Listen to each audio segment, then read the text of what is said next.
যারা ব্রণর সমস্যায় ভুগছো বা ত্বক জৌলসতা হারিয়ে গিয়েছে, তারা বেকিং সোডা ত্বকে ইউজ করে দেখতে পারো।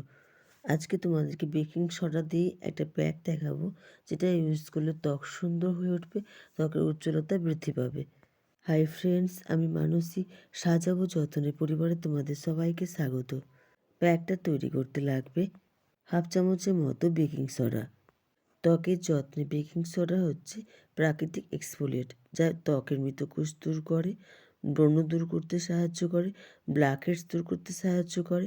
এছাড়া যারা ত্বক প্রচুর তৈলাক্ত, তারা নিয়মিত বেকিং সোডা ইউজ করতে পারো। লাগবে 1 চামচের মতো অ্যালোভেরা জেল। অ্যালোভেরা জেল ত্বকের ক্ষেত্রে ভীষণ উপকারী। এতে রয়েছে ভিটামিন, মিনারেল, অ্যান্টিঅক্সিডেন্ট, যা ত্বককে ময়েশ্চারাইজ করে, ত্বককে উজ্জ্বল করে তোলে, ত্বককে মসৃণ করে। এছাড়া ব্রণের সমস্যা দূর করতে সাহায্য করে। রোদে অনেক সময় আমাদের ত্বক ট্যান পড়ে যায়, এই ট্যান দূর করতেও সাহায্য করে এই অ্যালোভেরা জেল। আর এক্ষেত্রে অবশ্যই তোমরা চেষ্টা করবে ফ্রেশ অ্যালোভেরা জেল নেবার। যদি না থাকে তখন তোমরা মার্কেটে অ্যালোভেরা জেল ইউজ করতে পারো।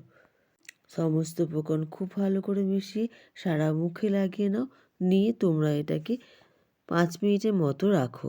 যখন হালকা একটু শুকনো শুকনো হয়ে আসবে, তখন এটা নর্মাল জল দিয়ে মুখটা ধুয়ে নাও।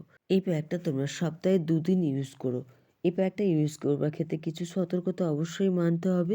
বেকিং সোডা তোমরা সপ্তাহে 2 দিনের বেশি ইউজ করবে না। আর পরিমাণটা কম নেবে, পরিমাণ বেশি নিতে যেও না। আর যাদের সেনসিটিভ স্কিন, তারা অবশ্যই বেকিং সোডা এড়িয়ে চলো। ফ্রেন্ডস, যদি ভিডিওটা ভালো লেগে থাকে তাহলে প্লিজ চ্যানেলটিকে সাবস্ক্রাইব করে দিও। ভিডিওতে লাইক এবং শেয়ার করে অবশ্যই আমার পাশে থেকো।